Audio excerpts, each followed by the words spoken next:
I know, I get it. I've been there. Wrong! Wrong! Working with your dad is fun. I mean, working with your dad was fun because he was a samurai and you killed monsters! Yuki, can we have a minute, please?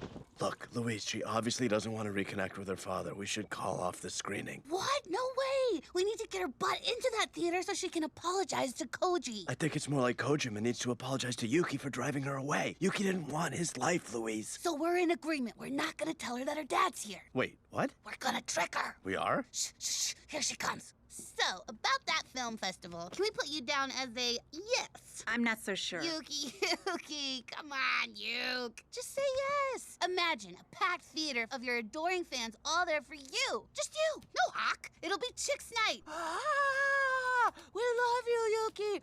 Ah. What is... She's doing a lot of people cheering, but it sounds more like a ghost. Will you do it, Dad? Can you do it? It's okay, I got it.